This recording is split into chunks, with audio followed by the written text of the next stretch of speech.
Developers, আমি রফিকুল ইসলাম। আমি আজকে আলোচনা করব কিভাবে একটা সিএসভি ফাইল আমরা পিএইচপির মাধ্যমে রিড করে আমরা লিস্ট আকারে শো করতে পারি।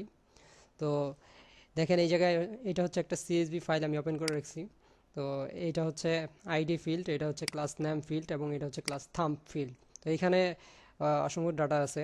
তো এই সিএসভি ফাইল আমরা কিভাবে পিএইচপির মাধ্যমে রিড করে এখানে শো করতে পারি। তো চলুন কোডে দেখা যাক। তো এই হচ্ছে আমার একটা ফর্ম, যেখানে আমি এই পেজে এই অ্যাকশন ঘটাবো এবং এই পেজেই ডাটাগুলো শো করব। সো যার কারণে আমি অ্যাকশনে পিএসপি সেলফ দিয়ে রাখছি এবং অ্যাকশন মেথড পোস্ট দিছি। এবং যেহেতু আমি ফাইল ইনসার্ট করব, ফাইল সাবমিট দিব, সেহেতু আমার এনক্রিপশন টাইপ মাল্টিপার্ট ফর্ম ডাটা দিতে হবে। তো চলুন কিভাবে আমরা পিএসপির মাধ্যমে এটাকে শো করব সেটা দেখা যাক। আমি পিএসপি এখানে শুরু করলাম।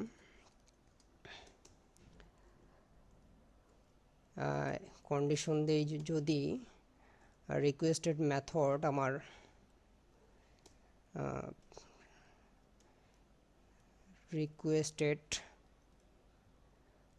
রিকোয়েস্ট মেথড যদি আমার পোস্ট হয়, তখন আমরা ডাটাগুলো নিয়ে কাজ করব। সাপোজ আমি সিএসভি ফাইলটাকে ধরবো, তো আমি একটা ভ্যারিয়েবল নিলাম সিএসভি ফাইল ইকুয়াল, আমরা জানি পিএইচপিতে ফাইল কিভাবে ধরতে হয়। তো ফাইল এই গ্লোবাল ভ্যারিয়েবলটা দিয়ে এখানে ফাইলের নেমটা দিতে হবে, অর্থাৎ ইনপুট ফিল্ডের নেমটা দিতে হবে এবং এইটার টেম্পোরারি যে নামটা আসে সেই নামটাকে আমরা ধরব। সো এটা আমরা সিএসভি ফাইলটাকে পিক করলাম। তো যেহেতু এটা একটা ফাইল, সো এই ফাইলটা আমাদেরকে রিড করতে হবে আগে। তো আমি আরেকটা ভেরিয়েবল নিলাম, ওপেন্ড ফাইল নামে একটা ভেরিয়েবল নিলাম। তো এই ফাইলটাকে আমরা আগে ওপেন করব এবং রিড করব একসাথে। সো এটার ভিতরে আমি হচ্ছে যে ফাইলটা আমি পিক করছি সেই ফাইলটা আমি দিয়ে দিব, সিএসভি ফাইল, এটা আমি পিক করছি ফাইলটা, এবং এটাতে রিড পারমিশন দিয়ে দিব, অর্থাৎ ফাইলটা ওপেনও হবে এবং সাথে রিড হবে। সো এখন যেহেতু আমার ফাইল ওপেন হয়ে গেছে, সো এখন আমি ফাইলের ভিতরের যে লাইনগুলো, এই লাইনগুলো কিভাবে রিড করতে হয়, এই লাইনগুলো কিভাবে পিক করতে হয় সেটা দেখব। তো আমি এখানে একটা আউটপুট নামে একটা ভ্যারিয়েবল নিয়ে নিলাম। এই ভ্যারিয়েবলের মধ্যে আমার লাইনগুলোকে রাখবো। সো লাইন পিক করার জন্য পিএইচপির একটা গ্লোবাল ফাংশন আছে, এফ গেট সিএসভি।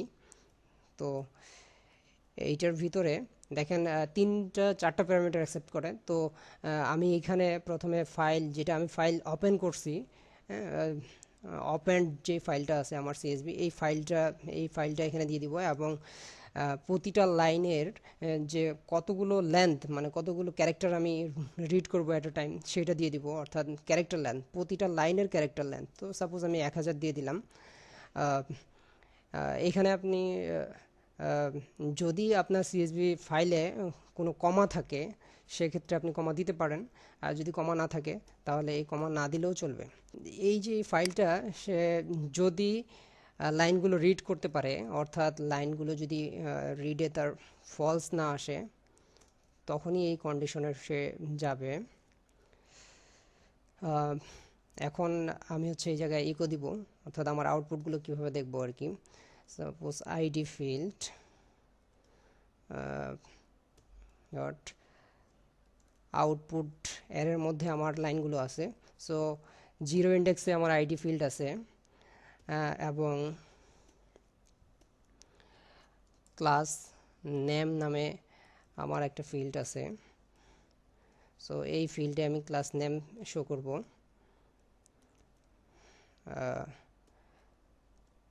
আউটপুট এটা 1 ইন্ডেক্সে আছে এবং অবশেষে ক্লাস থাম্ব নামে আরেকটা ফিল্ড আছে আমার। সো এই ফিল্ডটাও আমি, এটা হচ্ছে আউটপুটের টু ইন্ডেক্সে আছে,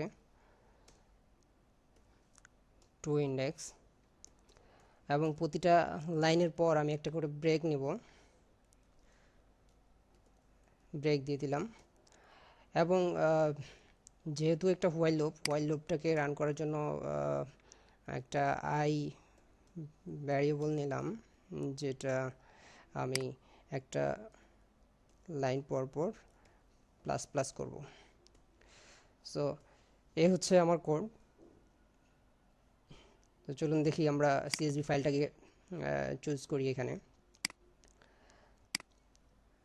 এটা হচ্ছে আমার সিএসভি ফাইল, ক্লিক করলাম, যখন সাবমিট দিচ্ছি দেখেন এই যে এই জায়গায় আমার আইডি ফিল্ডে আমার আইডি ফিল্ড আসছে, এবং এই যে ক্লাস নেম, এই জায়গায় হচ্ছে ক্লাস নেম আসছে, এবং এই যে ক্লাস থাম্ব, এই যে ক্লাস থাম্বে আমার ক্লাস থাম্পের নামগুলো আসছে। সো এখন আপনি ডাটা ট্রাভার্স করতে পারতেছেন, ডাটা পিক করতে পারছেন। এখন আপনি আপনার ইচ্ছা মতো ডাটাবেজে কোন টেবিলে সেভ করবেন সেটাও আপনি এখানে করতে পারেন। ডাটাবেজে সেভ করবেন বা টেবিল ক্রিয়েট করবেন, সো এইগুলো আপনি করতে পারেন। যেহেতু আমরা ডাটা পিক করতে পারছি, সেহেতু আমরা এখন সব কিছু করতে পারবো। সো এই ছিল আজকের কন্টেন্ট। ভালো লাগলে লাইক দিবেন, সাবস্ক্রাইব করবেন, এবং পারলে শেয়ার করবেন।